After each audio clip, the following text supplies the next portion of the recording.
नमस्कार. One part woman ही जी पेरुमल मुरुगन यांची जी कादंबरी आहे तिच्याविषयी यापूर्वी आपण बोललेलो आहोत. वन पार्ट वुमनचे दोन सिक्वेल किंवा दोन भाग जे आहे तर ते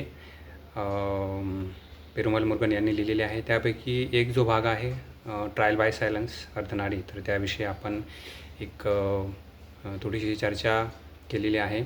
आज आपण जो वन पार्ट वुमनचा अजून एक जो सिक्वेल लिहिलेला आहे मुरुगन यांनी, तर त्याचं नाव आहे पण काय म्हणे त्याला की अ लोनली हार्वेस्ट.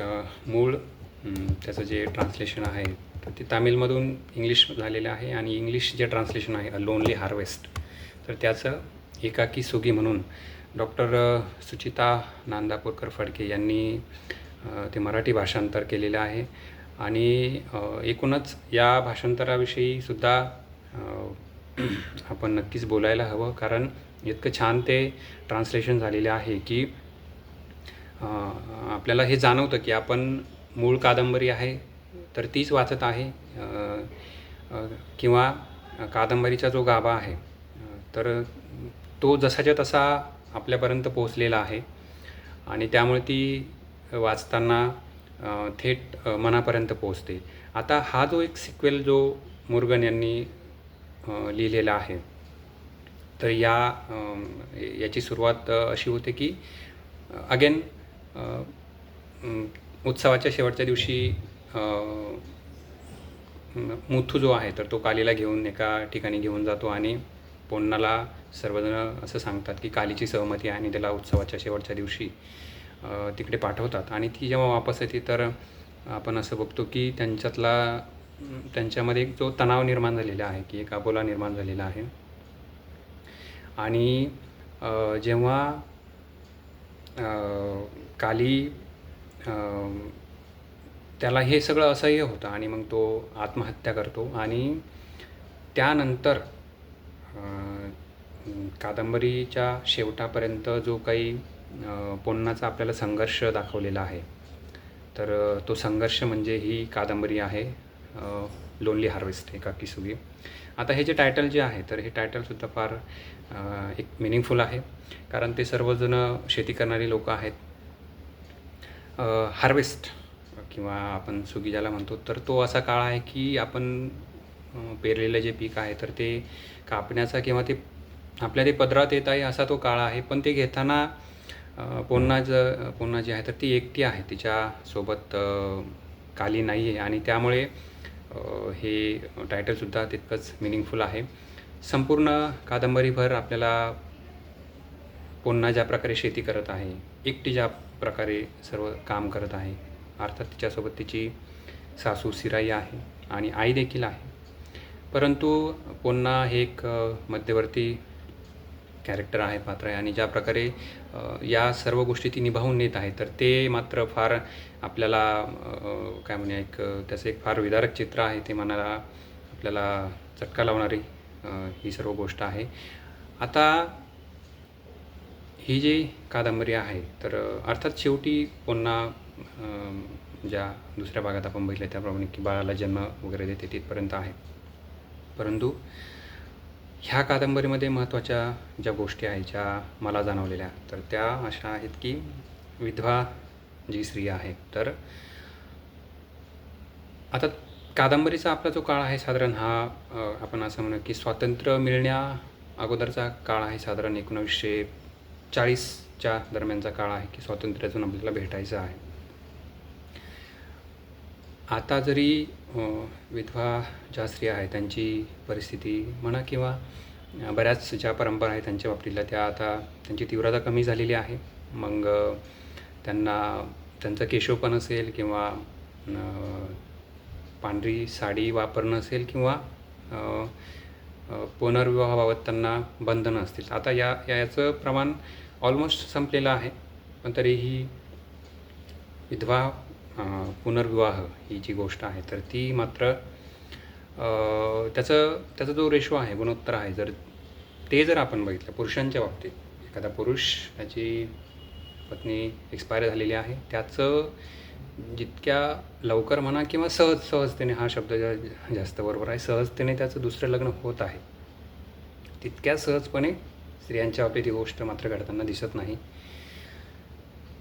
यात एक नोटिसेबल गोष्ट अशी आहे की ही पोन्ना जी आहे तर तिच्याकडं शेतामध्ये काम करण्यासाठी एक मजूर म्हणून एक स्त्री येते आणि ती जी स्त्री आहे तर ती एक फार महत्त्वाची गोष्ट सांगते की आमचा जो समाज आहे तर त्यामध्ये मात्र ह्या अशा गोष्टी नाही आहे. यामध्ये एक लक्षात घेण्यासारखी गोष्ट अशी आहे की समाज म्हणून जेव्हा आपण प्रगत होत जातो किंवा सुसंस्कृत होत जातो असं त्या समाजाला वाटायला लागतं, पण त्यासोबतच त्या समाजातील जे व्यक्ती आहेत तर त्यांचं जे व्यक्ती स्वातंत्र्य आहे तर त्याचा मात्र ते हळूहळू आपण काय म्हणतो की संकोच तिथं होत असतो. ज्या प्रमाणात एक असा समाज, आदिवासी समाज आपण म्हणूया, तिथे इतके रिस्ट्रिक्शन नाही आहे लोकांवर, पर्टिक्युलरली स्त्रियांवर, की त्या बऱ्यापैकी त्या स्वतंत्र असतात किंवा त्यांचे निर्णय त्या घेऊ शकतात. तितक्या प्रमाणात असा समाज की ज्याला आपण प्रगत किंवा सुसंस्कृत म्हणत असतो, तर तिथे मात्र हा एक मेजर डिफरन्स आपल्याला बघायला मिळतो. त्यामुळे खरं सांस्कृतिक प्रगती कुणाची झालेली आहे हा सुद्धा एक इथं महत्त्वाचा प्रश्न आहे. अजून यातला एक अँगल आहे की विधवा ज्या स्त्रिया असतात तर त्यांना सौभाग्याचे जे अलंकार असतात तर ते मात्र वापरता येत नाही, कारण तसे काही अलिखित नियम आहेत असं आपण म्हणूया. अर्थात हे मला वैयक्तिक सर्वस्वी फार चुकीचं वाटतं. हा निर्णय जो आहे तर आपण ती जी स्त्री आहे तर तिच्यावर सोपवलेला बरा असेल, किंवा अशा स्त्रियांना सार्वजनिक जे प्रोग्राम्स आहेत, कार्यक्रम आहेत, तिथे सारख्या प्रमाणात की जितक्या प्रमाणात सुहासिनी ज्या स्त्रिया आहेत की ज्यांचे काय म्हणूया पती जिवंत आहेत त्यांना ज्या प्रमाणात मान मिळतो किंवा ट्रीटमेंट, वागणूक मिळते तर तशी यांना भेटत नाही. तर ही एक काय म्हणूया यातली एक लक्षात घेण्यासारखी महत्त्वाची गोष्ट आहे. आणि सर्वात एक वाईट क्षण केव्हा येतो की कालीचं निधन झालेलं आहे आणि पोन्नाला सर्व जे गाव आहे, त्यांची नातेवाईक आहे, या सर्वांसमोर एक साक्ष द्यायची आहे. आता ती गरोदर आहे आणि तिला अशी साक्ष द्यायची आहे की तिच्या पोटात वाढणारे जे मूल आहे तर ते कालीचं आहे. आणि ही लाजिरवाणी जी गोष्ट आहे किंवा हा जो प्रसंग आहे तर तो पोन्नावर यासाठी आलेला आहे कारण ती एक स्त्री आहे. अशी जी वेळ आहे ती वेळ पुरुषांवर येत नाही. त्यामुळे स्त्रियांच्या बाबतीत ही वेळ का येत आहे किंवा त्यांनाच या प्रसंगांना का सामोरं जावं लागत आहे, यातून एकच लक्षात येतं की आपली जी एक पुरुष सत्ताक जी काय म्हणूया समाजव्यवस्था आहे तर तिचं ते एक चिन्ह आहे किंवा वाईट लक्षण आपण त्याला म्हणूया. सो आता ह्या आपण त्याला काय म्हणू की हे सर्व होत आहेत, पण पार्ट 1 जो आहे तर त्या पार्ट 1मध्ये सुद्धा किंवा एकूणच हे तिन्ही ह्या ज्या कादंबऱ्या आहेत यातून मला जाणवलेली जी गोष्ट आहे तर ती अशी आहे की मुळात म्हणजे आपणाला समाज म्हणून किंवा व्यक्ती म्हणून मुलं जी आहेत तर ती कशासाठी हवी असतात. आपल्याला समाजात मान हवा आहे, प्रतिष्ठा हवी आहे, किंवा आपल्याला म्हातारपणासाठी त्यांची आवश्यकता आहे. खूप सारे अँगल्स आहे त्याला. बऱ्याचदा आपण बघतो रेल्वे स्टेशन्स आहे, सिग्नल्स आहे, बसस्टँड आहे, इथं आपल्याला अशी छोटी छोटी मुलं बघायला मिळतात की अतिशय अस्वच्छ आहे, अंगावर पूर्ण कपडे नाही आहे त्यांच्या, आणि अक्षरशः आपल्याला ती भीक मागताना दिसतात. तर अशी ही जी मुलं आहे तर ही मुलं काही जन्म घेण्या अगोदर पालकांना अर्ज करत नाही की आम्हाला जन्म द्या म्हणून. त्यामुळे मुळात एकदा आपण ठरवलं जन्म द्यायचा आहे की नंतरच्या गोष्टी ह्या कर्तव्य ठरतात. त्यामुळे ही जी मुलं आहेत अशी आपल्याला जी बघायला मिळतात तर यांना जर काही भविष्य ते पालक देऊ शकत नाही तर का त्यांना विनाकारण या सर्व हालापेष्टा सहन करण्यासाठी ते काय म्हणूया हेल्पलेस करतात. सो ही एक काय म्हणूया महत्त्वाची गोष्ट आहे यातली.